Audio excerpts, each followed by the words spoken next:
Alright guys, in this training, you're going to find out the one marketing strategy that will help you get your first deal and will cost you no money doing it.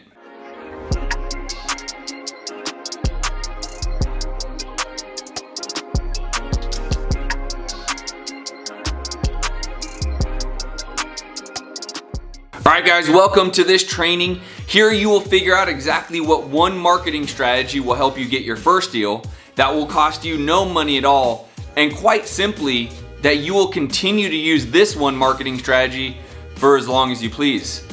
Actually, when people ask me about virtual wholesaling, this tends to be the #1 marketing strategy that I suggest also. So regardless of whether you're marketing and wholesaling in your own city or you are trying to do this virtual, this one strategy is what is going to change the game for you. I'm currently doing 10 to 20 deals a month with this one marketing strategy alone, and as I've mentioned, it's costing me $0. If you're interested in that, make sure to watch all the way through this video, and as a matter of fact, if you like these trainings, make sure you smash that like button and go subscribe to the channel. I would greatly appreciate it. Okay, so what is this marketing strategy, you ask? Well, it isn't direct mail. Hold on, my phone is ringing. You could probably use that, by the way. Well, here's what it's not. It isn't direct mail, it is not cold calling, it is not PPC, and it is not text messaging. It's also not bandit signs, or really any other way to spend money for marketing. Quite frankly, this is all about your network. Now before you say, oh Justin, I've heard this before, there's a very specific way that I'm going to teach you how to work your network so that your net worth can grow. I know it sounds a little cliche, and maybe it was a little cliche, but with that being said, I promise you this. Right now in Phoenix, we're doing 10 to 20 deals a month using this one strategy, and it comes down to the people we know. Now let me tell you this one thing. Other investors are having just as much challenging times finding deals and aligning them with buyers as you might be. So here's one of the biggest keys. Make sure you have the best buyer list you could possibly have. This is something that should never stop happening. You should never stop working on your buyers list, because the more buyers you have, whether they're rehab buyers, whether buy and hold buyers, or maybe you have agents on your buyers list that have those one-off fix and flip buyers that you can't find through cash transactions, you want to make sure you have the best and most active buyers list out there. Now here's the key. It needs to be the most active. It doesn't matter if you have 50 or 60,000 people on your buyers list. I hear that around town all the time. Irrelevant. How many of those actually pull the trigger on buying a property?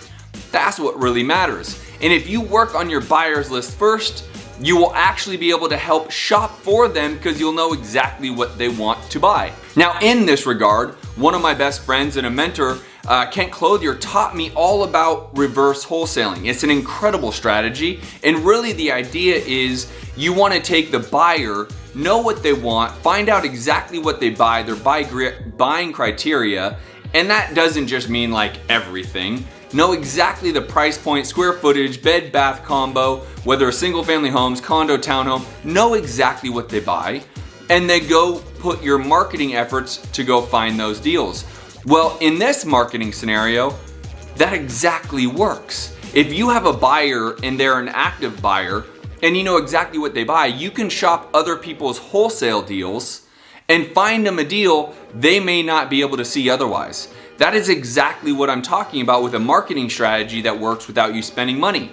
Some other wholesaler has the deal, and all you have to do is align your buyer with the deal. Now, here's the key. You need to make sure you have active buyers, and you want to make sure that that relationship is close to you, so you don't want to just put 2 and 2 together and remove yourself. You want to be able to stay in the deal. You don't want to be a bird dog, so to speak. You actually want to be able to be in the deal, commit to the wholesaler, as well as then assign that commitment over to the buyer. Now, what does that take? Well, that takes your level of trust and communication you have with your buyer. Now, buyers can be relatively easy to find, but this training video isn't just about buyers. It is one big important part of being able to do deals without spending money. If you don't have any buyers, you don't have any deals. And one thing I'll tell you this, For all the people that talk about marketing, while I love marketing and really genuinely understand it really is the lifeblood of our business, it is just as important, if not more important, to have your buyers and good buyers, because they're the ones actually buying the property to get you paid. Specifically in this model, this is the most important. You want to make sure you have good buyers who are active and not just fix and flip buyers, but also buy and hold buyers and potentially buyers that might want to buy and live in the property.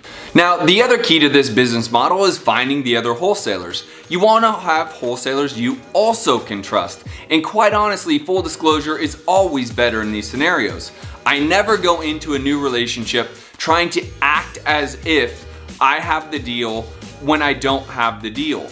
Quite honestly, I go into similar relationships with wholesalers. I will actually go into the conversation, say, Mr. Wholesaler, I have some really active buyers and I can't feed them. I don't have enough deal flow to feed them. So if we can work out a relationship where I can send them your deal, if they like it and want to move forward, we can do some sort of either fee agreement, assignment, or if I mark it up, we can just assign, I'll assign it for the profit of everything I mark up. Now, I have done both. I have done a fee agreement type of deal where I wholesale it and my assignment is just a fee within the original wholesaler's profit margin.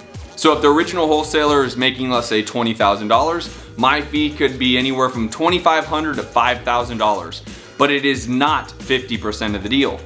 On the other side, I have been able to mark up a deal where I knew my buyer would pay more. So I was able to go find a buyer that would pay more. I told the wholesaler I had a buyer that was interested in his property. I marked it up from his price so he would be sure to get his price. I then would get the difference between his price and the number my buyer moved forward on. Everyone feels good. The original wholesaler gets exactly the dollar amount that they thought and wanted to get, and I get whatever the difference is. Now, the really cool thing about this is if you rewind the video and start with the first part when I talk about your buyers, the more you know your buyers, the more you know what they will pay. If your buyers are willing to pay a little bit more for a certain property, that makes it that much nicer. I have done deals where I myself have brought a buyer and have made more than the original wholesaler simply because I had the buyer that would pay that number. Vice versa, I have had realtors come to me and bring a buyer that paid drastically more than I wanted for my wholesale deal and have drastically trumped my wholesale profit because they knew that their buyer would pay at a number I did not know. And that's the key. That realtor, and why realtors are so valuable to me, is because that realtor might have a doctor, a lawyer, or just simply a client of any sort that really is looking for that one special deal and will pay a premium.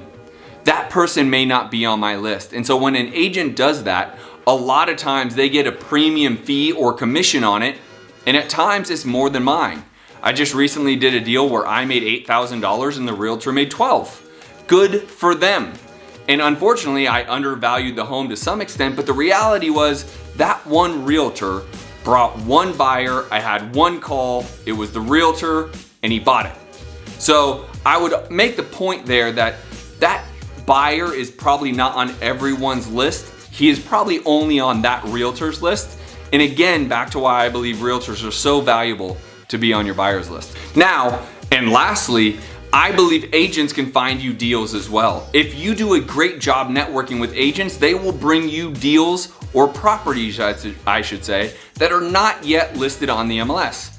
Let's be honest, that's what we all want. We want properties not on the MLS. They are off market. Well, we just completed a deal and got another deal under contract because we have a great realtor that believes in us, understands us, and trusts us, and they continue to bring us deals that aren't great listings for them, but are great opportunities for us to wholesale, and we make sure to build them into the margin so that we can make sure to pay them a commission. We try to round it to a place of 2 to 3% of the sales price so that they feel like they're getting the same amount as they normally would if they listed it.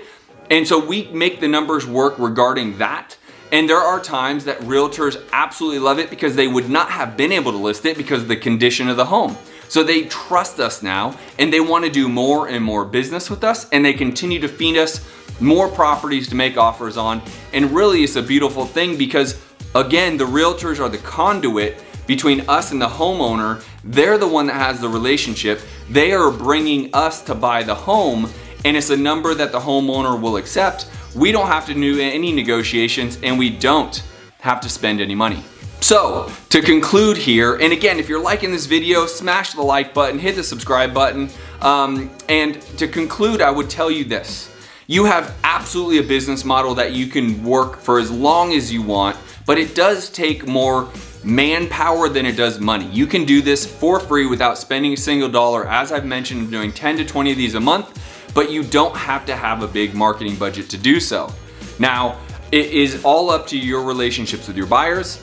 It is all up to your relationships with your other wholesalers and the relationships with the agents. So I personally would buy a book like Surrounded by Idiots, which is a great book, by the way. Learning people's personality traits so that you can have better communication skills, so that when you are going into these conversations, you know better on how to communicate with them to build that relationship so that they can trust you, you can trust them, and you can do good business. I hope this finds you well. Any and all comments put below, have questions you put below, as well as any links that I am using for any resource at all is right below in the comments. So check out those comments, and I look forward to seeing you guys on the next video. Peace.